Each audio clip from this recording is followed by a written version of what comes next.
President Bola Tinubu has signed 4 executive orders, one of which is the suspension of the 5% excess tax on telecommunication services, as well as the excise duties escalation on locally manufactured products. The special advisor to the President on Special Duties, Communications and Strategy, Dele Alake, announced this on Thursday while briefing journalists at the State House in Abuja. He stated that the President also signed the Finance Act Effective Date Variation Order 2023, which now defers the commencement date of the changes contained in the Act from May 23, 2023 to September 1, 2023. Indeed, the intentions behind upward adjustments of some of these taxes are quite noble. They were designed to raise revenue as well as address environmental and health issues of concern. However, they have generated some significant challenges for and elicited serious complaints amongst key stakeholders as well as in the business community. The Tinubu administration has since noticed that some of the tax policies are being implemented retroactively with their commencement dates, in some instances predating the official publication of the relevant legal instruments backing the policies. This lacuna has created some challenges of execution or implementation. According to the presidential spokesman, this is to ensure adherence to the 90 days minimum advance notice for tax changes as contained in the 2017 National Tax Policy.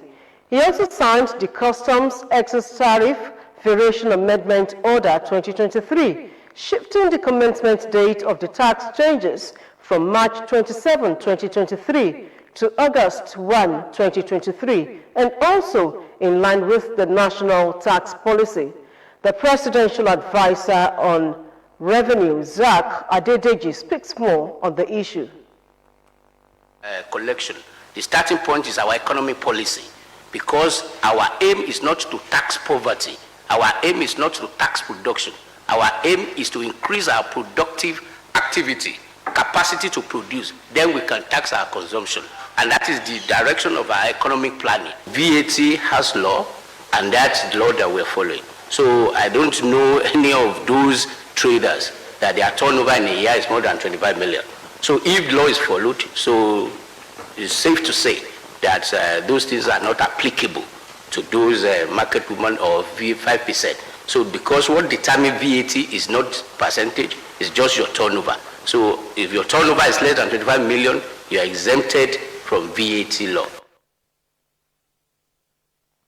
Meanwhile, the President, Asiwaju Bola Tinubu, has sent a letter to the House of Representatives for the confirmation of service chiefs and the Chief of Staff to the President. The letter was read to members by the Speaker, Alhaji Tajuddin Abbas. By the Senate, the 4 nominees listed below as Chief of Defense Staff and Service Chiefs of the Armed Forces, as well as the House of the Federal Republic of Nigeria. And their names are stated as below. Chief of Defense Staff, Major General C.G. Musa. Chief of Army Staff, Major General T.A. Labaja. Chief of Naval Staff, Rear Admiral Emmanuel Ikechukwu Ogala. Chief of Air Staff, AVM H.B. Abubakar. The House of Representatives is invited to note the current security situation of our country, which requires concerted effort of both the legislature and the executive to ensure a well-protected nation. This informed the review of our defense architecture and appointment of new leaders to work in synergy with one another to achieve the level of optimal performance expected of the military. While I hope that the request will receive the expeditious consideration and confirmation of the House of Representatives, please accept, Right Honorable Speaker, the assurances of my highest consideration. And from the Green Chamber, we move to Ogun State, where the Governor, Prince Abeokuta, has assured his administration would ensure completion of all uncompleted projects by his predecessor, especially those with economic benefits to the people of the state. He made the remark during his inspection of ongoing projects at the President Muhammadu Buhari estate along Abeokuta-Kobakwe Road. He expressed optimism that the development of the state would enhance the state economy by increasing its internally generated revenue. Governor's Office correspondent Yusuf Ganiyu reports. Governor Dr. Abeokuta took a visit to the President Muhammadu Buhari estate to inspect the planned 250 semi-detached and fully detached duplex at the estate, which is expected to be completed at the end of the year. He noted that the project is among several inherited from the past administration, revealing that the contractor, who according to him had taken the state government to court and was about to get a judgment against the state, has been paid off. The Dr. Abeokuta administration paid off the contractor. After that, we now looked at the entire scheme. We had our men of the Ogun State Property Investment Corporation review the design to ensure affordability, aesthetics, and an estate that would reflect the purpose for which it was intended. So, having done that, we now thought, how do we develop this estate? Government is not the business of doing business like this. Government is a facilitator of business. Having paid for the infrastructure in terms of road, having redesigned the layouts, we now began to think of how we can partner with others so that government would not have to expend any further funds, that is scarce at the present time, on developing this place. The governor, while calling on prospective investors to take advantage of the discount available on the properties, said his administration does not want the property to remain idle as it has been in the last 6 to 7 years. And I must indeed commend our partners that enlisted to work on this project with us, because it's not oftentimes that people are bold enough to invest their hand-earned money and hope that they will make returns. This underscores the trust and confidence that's been established between this administration and the private sector. So as we speak, we have about 60 of these units currently ongoing, and the 60 are a mixed development of semi-detached and fully detached schemes. I believe OPIC has started marketing. We are going to be selling on a first-come, first-served basis. This current scheme represents the phase 1 of this project. This would probably be the banana island of Abeokuta. I'm sure you can see that. The immediate past special advisor and general manager of the Ogun State Property Investment Corporation, OPIC, Mr. Abeokuta, disclosed that the state government is looking at the next 9 months for the delivery of the units. The primary reason why we decided to have these prototypes is because we want to use these units to unlock the value of the land, in this estate, because it's actually a prime land. You can't find this kind of land anywhere else again in Abeokuta. Almost all the pockets of land within the city, have been fully developed.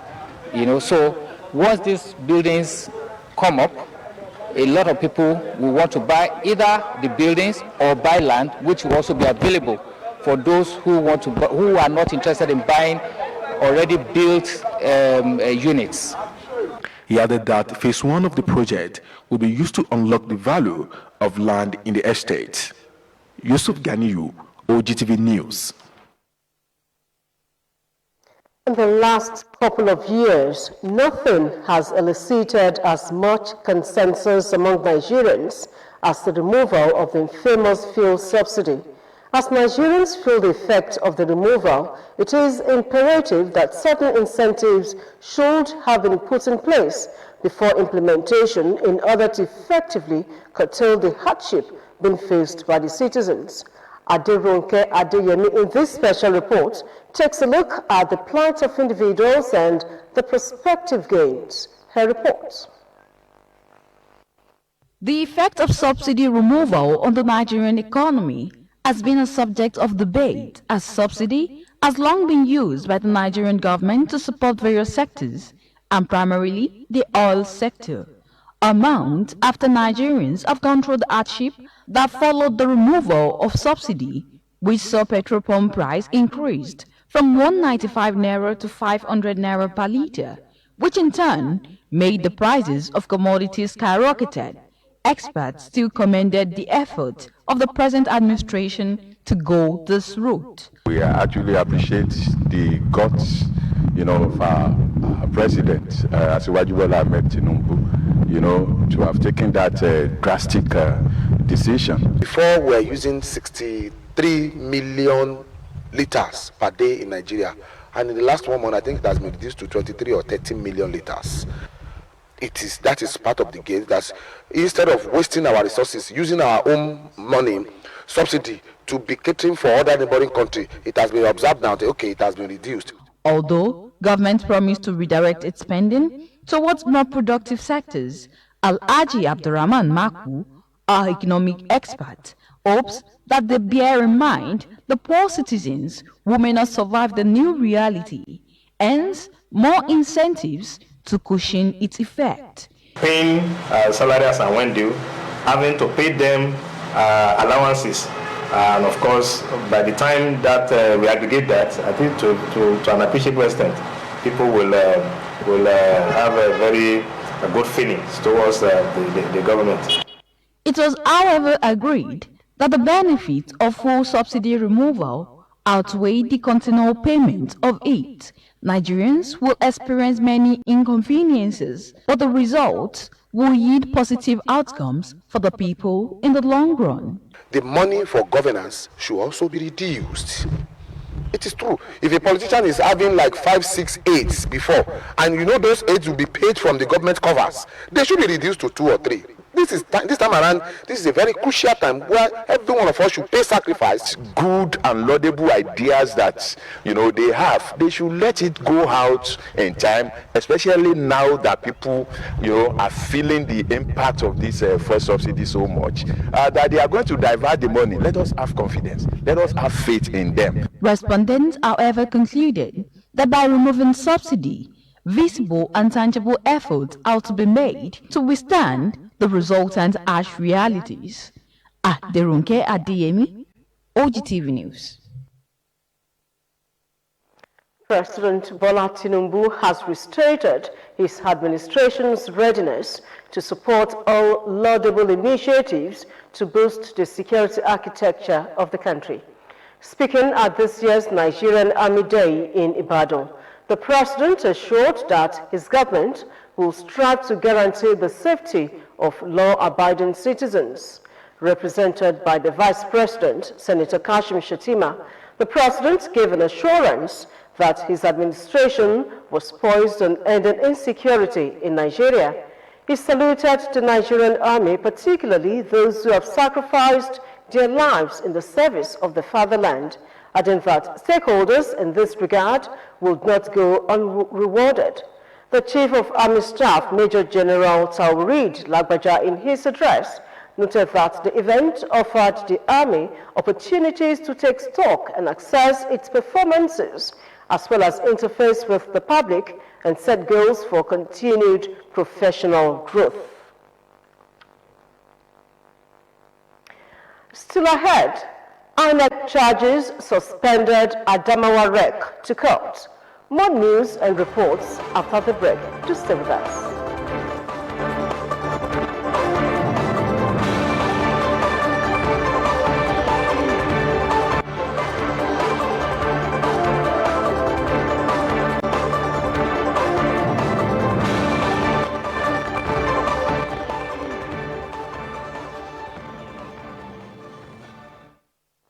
You're still watching OGTV News. We are on 25 UHF, 260 on DSTV and 133 on GoTV. Provisional admittance of evidence in the petition filed by the People's Democratic Party (PDP) and Oladipupo Adebutu has begun on Thursday as scheduled.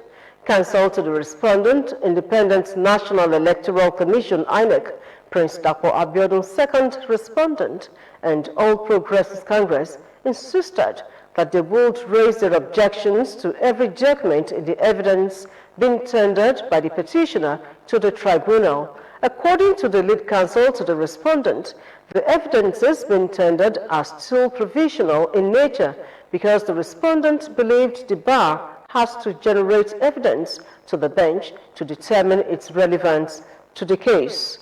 Both parties and the tribunal chairman at the sitting condemned a section of the media which reported that the tribunal had admitted over 8,000 evidences of the petitioners while the process was still ongoing. The tribunal chairman specifically frowned at reports based on sentiment and sensationalism, advised media practitioners not to mislead the public. The access road leading to the magistrate court, Ishabo, venue of the sitting, was barricaded and shut down for public use for hours while the trial lasted.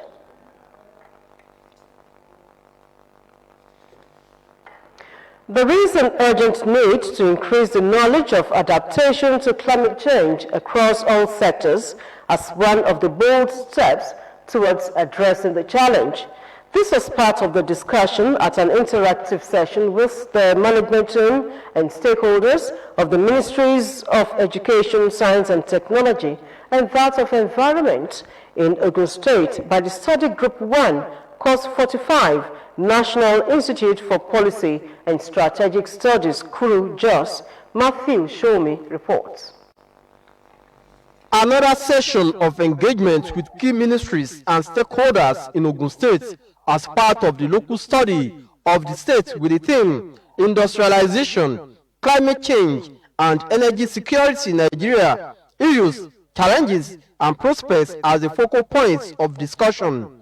Ministry of Education, Science and Technology was the first to open the discussion as Permanent Secretary in the ministry. Mrs. Abosede Ogunleye itemized the giant strides of the states in inculcating the knowledge of climate change in the school curriculum. So Green Campus Initiative, planting of trees in schools and campuses. Hardly can you get to any of our schools where you will not find trees being planted. And the Ogun State government through the Ministry of Forestry does not take this for granted at all. As I speak, planting of over 1 million trees is still ongoing in Ogun State. Sustainable infrastructure and design, ventilation in classes, and use of environmental friendly materials, e.g. yellow room, which reduces heat and absorption in our schools. Representatives of Taishola University of Education and Olabisi Onabanjo University in Ogun State called for the review of education curriculum to include information on climate change. The study group then engaged the ministry on the policy framework. We need to investigate the extent to which we have a climate action response system in Ogun State. Is there something we can learn from Ogun State and recommend at the federal level? Because you see that the best practice now is to align curricula at every level. Officials of the Ministry of Environment said serious attention must be paid to the issue of climate change by reducing all the contributory factors to rescue the nation from imminent environmental disaster. As requests are being made, then we have prompt funding. And if we don't plan, we can't succeed. I must say that His Excellency has actually put in place effective plan and strategies to ensure that every citizen of Ogun State is covered. The group was then led by the Permanent Secretary, Bureau of Political Affairs and Administration, Mr. Kehinde Onosoya, to some climate-friendly facilities and entrepreneurial center in Taishola University of Education as part of the study tour. Matthew Shomi, OGTV News. The first batch of Ogun State Muslim pilgrims, comprising 385 males and females, who departed from the King Abdulaziz International Airport in Jeddah, Saudi Arabia on Wednesday night, arrived at the Murtala Muhammad International Airport, Lagos, Nigeria. The pilgrims were airlifted in a Flynas Airlines aircraft, which took off at the Hajj terminal. Gbenga Adekoya, who was with the team in Saudi Arabia, reports that another set of 385 pilgrims from Ogun State also left the state camp in Mecca for airlifting at about 5 in the morning. A total of 1,234 pilgrims from Ogun State performed the Hajj exercise with the Ogun State Muslim Pilgrims Welfare Board this year, and they were more than overwhelmed of their stay in the Holy Land. Meanwhile, 15 Nigerians had died during the just concluded Hajj rites in Saudi Arabia. Over 2 million Muslims from all over the world participated in the annual pilgrimage. The National Hajj Commission of Nigeria, NACON, had revealed last Sunday during a post-Arafat meeting that Nigeria lost 14 pilgrims in Saudi Arabia from the beginning of the Hajj exercise till Sunday. The Chief of Operations and Head of the NACON National Medical Team, Dr. Usman Galadima, revealed the figures during a post-Arafat meeting with stakeholders in Mecca, the Kingdom of Saudi Arabia. Galadima explained that 7 pilgrims died before Arafat, 6 died during the 5-day Mashar, and additional 1 person died after Arafat. The chairman of the National Population Commission, NPC, Nasiru Kwara, said on Thursday that President Bola Tinubu will personally announce new dates for the National Population and Housing Census postponed last April. Kwara disclosed this to State House correspondents after his delegation briefed the president at the Aso Rock Presidential Villa, Abuja. At the briefing, the MPC submitted its report to the president, which he is expected to study and reach an informed decision on what date to fix the nationwide exercise. According to the census boss, the commission will request more financial provisions because the longer the exercise is delayed, the more its financial requirements expand. In the meantime, he said the president assured the commission of his support. Ondo State Governor Rotimi Akeredolu on Thursday thanked President Bola Tinubu, the people of the state, and Nigerians for the ceaseless evocation of prayers and messages of goodwill for his full recovery and return to good health. Akeredolu, in a statement on Thursday, led by the Commissioner for Information and Orientation, Bamidele Ademola Olateju, said he is in high spirit and expects to join the people of the state as soon as his doctors consider it expedient.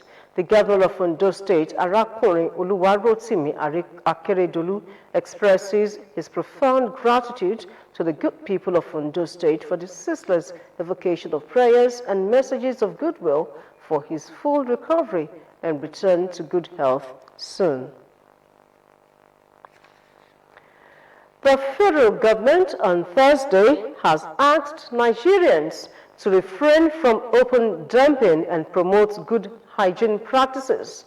The Permanent Secretary, Federal Minister of Environment, Ibrahim Yusufu, said this at a press briefing which held on Thursday in Abuja. Yusufu said this in commemoration of the National Environmental Sanitation Day, which is usually marked on the 28th of June, but shifted to the 13th of July 2023 due to the Salah public holiday. Ibrahim also said that this year's NESD is to promote behavioral change in sanitation and hygiene practices among citizens. The National Primary Healthcare Development Agency has disclosed that a total of 189,310 children in the southwest of the country lacked routine immunization from January to June 2023. The federal government-owned agency also pointed out that immunization, particularly the eradication of all forms of vaccine-preventable diseases, remained its top priority. The Executive Director and Chief Executive Officer of the agency, Dr. Faisal Shuaib, stated this at the opening of the first quarter 2023 review meeting of the Southwest Traditional Leaders Committee on Primary Healthcare Delivery in Akure, the Ondo State capital. Lagos has the highest count with 79,279 zero-dose children, followed by Oyo State with 53,812 children, Ondo with 30,280 children, Osun with 19,737 children, Ogun State with 3,204 children, and Ekiti with 2,998 children who have never received any form of vaccination effort.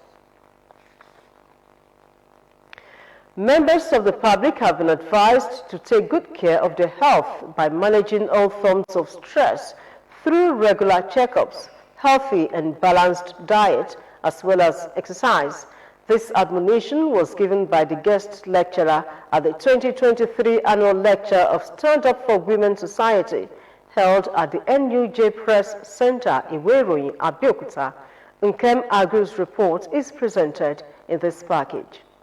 Stand Up for Women Society, SWS, is an umbrella forum of multifaceted female professionals in Nigeria, with membership strength of about 15,000 women in engineering, teaching, surveying professions, business and market women. At its 2023 annual lecture, which has as theme stress management, guest speaker Dr. Adefisayo Otunaya enjoined members to adopt a healthy lifestyle by having a balanced diet, saying this will boost their immune system. She added they should also ensure a 6 to 8 hours sleep every day.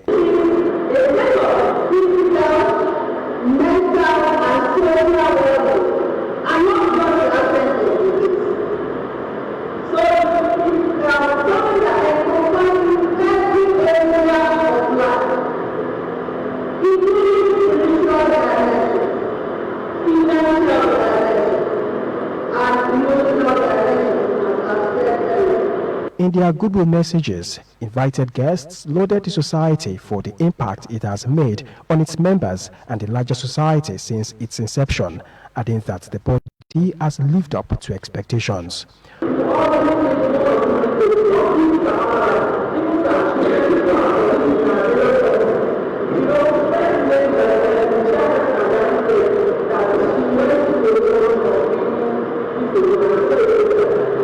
While expressing our appreciation for the support the society has gotten, Chairperson of Stand Up for Women Society said the society will continue to campaign for dignity, respect and justice for all, especially among women.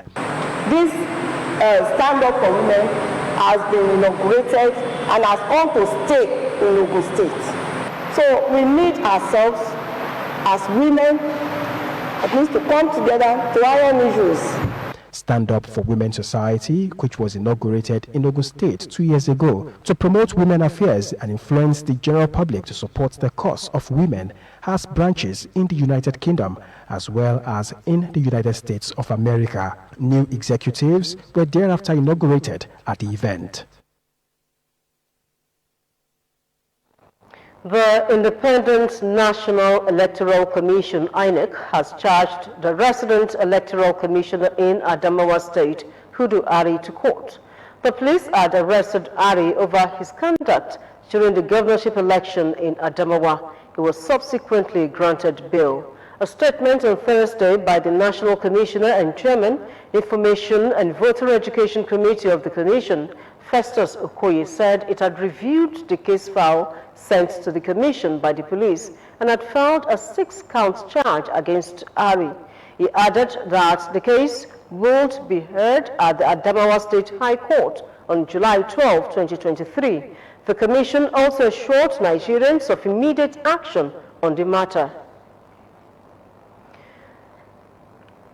The Acting Inspector General of Police, Olukayode Abeokuta, has said the police officers accused of running over a man in handcuffs in Edo State are facing disciplinary charges and administrative procedures. Reports have it that a team of policemen with their official vehicle ran over a handcuffed middle-aged man, dragging him through road in Ekpoma, Edo State. However, a statement on Thursday by the first spokesperson, Muyiwa Adejobi, added that the IG had ordered the disbandment of the unit in the state. He explained that the actions were taken to demonstrate that the force frowns on such behavior. The Chairman, Chief Executive Officer of the National Drug Law Enforcement Agency, NDLEA, retired Brigadier General Buba Marwa, on Thursday decorated 3 Deputy Commanders Generals of Narcotics and 4 Assistant Commanders of General of Narcotics at the agency's headquarters in Abuja. The DCGS, ACGS topped the list of 3,248 newly promoted and regularized officers and men of the agency at a ceremony where 12 state commands and 148 other personnel were given awards and commendations for their outstanding performances in the first half of the year. Speaking at the event, Marwa said the exercise is an indication that the agency has now entrenched the culture of excellence, saying, without grandstanding, the bar have been raised. The weekly drug supply reduction effort is a testament to its performance, and the innovative approach taken to drug demand reduction is commendable. Disclosing that the past 2.5 years had seen a lot of changes in the agency, Marwa said the agency tried to reward hard work and professionalism by granting higher responsibilities to officers. Everyone to whom promotion is due has been considered, and the agency is also expanding training opportunities. In the meantime, the Federal High Court in Abuja has granted bail to the suspended Deputy Commissioner of Police, Abeokuta. The embattled cop was on Thursday granted jail by Justice Kolawole Omotosho after 18 months in detention for refusing to escape the Kuje prison when it was attacked on July 5, 2022. The National Drug Law Enforcement Agency had declared Kyari wanted over his alleged involvement in a 25 kg cocaine deal. He was subsequently taken into custody in February 2022 after the NDLEA alleged tampering with drug exhibits and was remanded in Kuje prison. However, Kyari, who was granted bail of 50 million naira, still has a case before Justice Emeka Nwite of a Federal High Court in Abuja.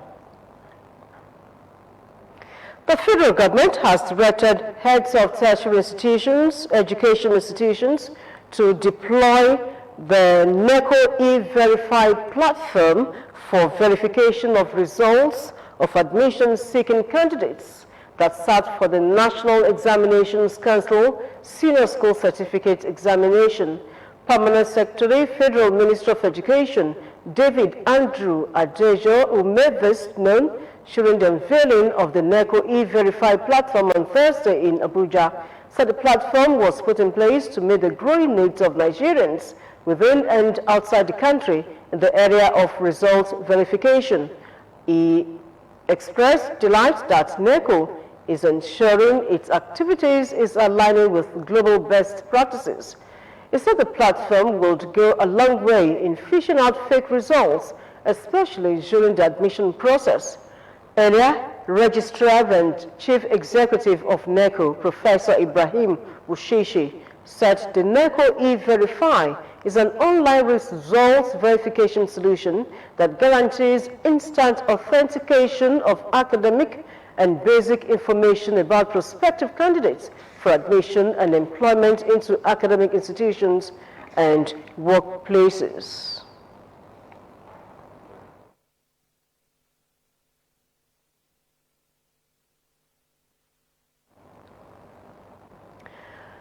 The journey to eternal rest for the late banking magnate Otumba Michael Olasubumi Balogun has begun with a service of songs and Christian wake for the deceased. At the event held in Lagos, the congregation, which included wife of Ogun State Governor Mrs. Bamidele Abiodun and other dignitaries, eulogized the late business mogul for his indelible impacts in life. Margaret Okunola reports.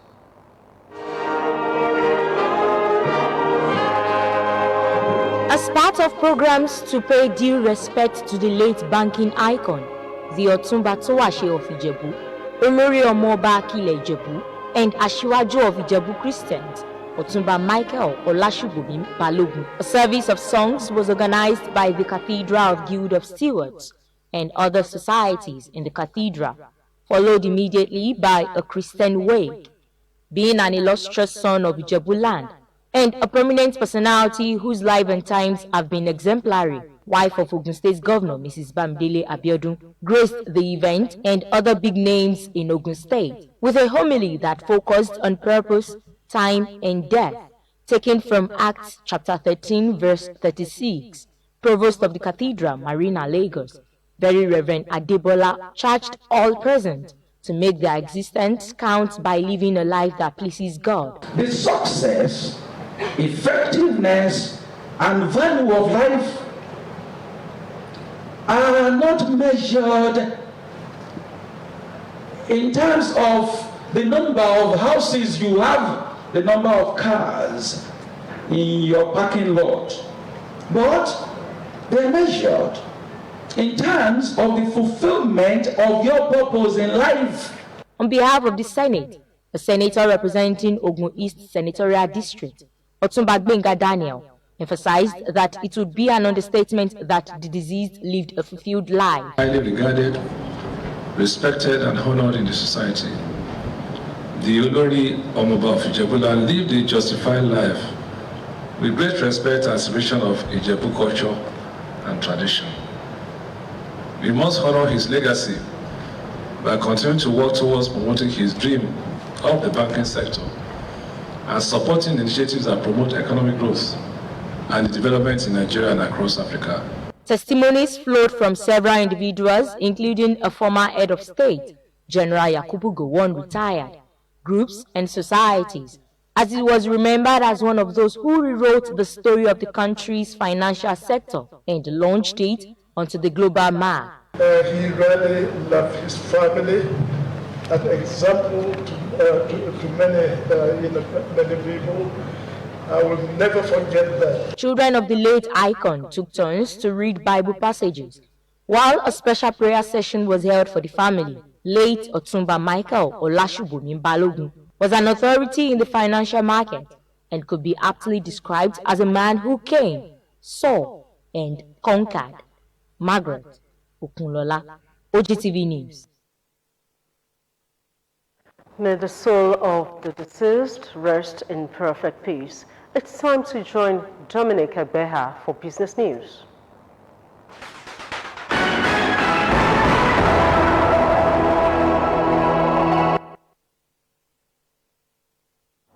Welcome to the business segment of the news. The Senate on Thursday said it will probe the concession of the Aminu Kano International Airport, Kano, and the Nnamdi Azikiwe International Airport, Abuja, saying the probe is necessary because the process of concessioning the airports was not done transparently. The Senate's resolve to probe the concessioning of the airports followed a motion by Senator Sumaila Kawu, who said from the combined examination of the Federal Airport Authority of Nigeria, FAN Act, and the ICRC Procedures Manual, it is evident that the concessioning was based on a faulty foundation. He argued that the Federal Ministry of Aviation does not own or run any airport in Nigeria, rather by the dictates of the governing act of FAN. Ownership and management of all federal government airports are fully vested in FAN. He further noted that the Federal Executive Council on May 17th approved the concession of the Aminu Kano International Airport for 30 years to Messrs. Corporation America Airports Consortium. The federal government has warned carbon emission reduction traders who were trading without recourse to designated authority to desist from such activity. Carbon trade is the buying and selling of credits that permit a company or other entity to emit a certain amount of carbon dioxide or other greenhouse gases. The carbon credits and the carbon trade are authorized by governments with the goal of gradually reducing overall carbon emissions and mitigating their contribution to climate change. The federal government's warning came in Abuja at the validation workshop for the assessment of carbon pricing initiative in Nigeria, as it explained that the country had released an initial regulatory guidance which emphasized the need for a carbon trading scheme. Nigeria and Angola's combined shares in the ongoing cuts by the Organization of the Petroleum Exporting Countries and its partners have dropped, according to production figures obtained from the organization. In May, while Saudi Arabia, the UAE, and Kuwait's shares of total OPEC production were over 10% higher than it was 15 years ago at 55%, Nigeria and Angola's total shares during the same period shrunk by over 3% to below 9%. Nigeria's output fluctuated between 985,000 and 1.2 million barrels per day between the third quarter of last year and May. The country's OPEC quota has also dropped from 1.8 million barrels per day to 1.3 million barrels per day. Meanwhile, oil benchmark Brent hedged lower as concern over a global economic slowdown overshadowed supply cuts announced this week by top crude exporters Saudi Arabia and Russia. Brent crude was down 64 cents or 0.8% at $75 a barrel, having risen by $1 a barrel on Tuesday. U.S. West Texas Intermediate crude traded at $70, up 92 cents, or 0.3% from Monday's closure. Given there was no settlement on Tuesday because of the Independence Day holiday, trade on Wednesday appeared to narrow the spread between the benchmarks, with WTI catching up with Brent's gains the previous day. Recent business surveys have shown a slump in global factory activity, reflecting sluggish demand in China and Europe. And finally, on the business segment of the news, power consumers kicked against the export of about 23.13 billion naira worth of electricity from Nigeria to some neighboring countries in 2022, despite the widespread darkness witnessed in many Nigerian communities. The latest data on the remittances by international customers obtained from the Nigerian Electricity Regulatory Commission in Abuja showed that Nigeria continued its export of electricity to the republics of Benin and Niger, as well as some special categories of consumers. It was observed that the total value of exported electricity from Nigeria in 2022 was $50 million, that is 23.5 billion naira at the official rate of 461 naira to a dollar as of last year. But the international customers remitted $32.69 million, an equivalent of 15.1 billion naira. This implies that they failed to remit a total of $18.29 million or 8.4 billion naira during the period, while the special customers also did not remit 792.6 million naira in the same period, according to figures obtained from the power sector regulator. And that's the size of the business news. Many thanks for watching. It's back to Mujisola for the rest of the bulletin.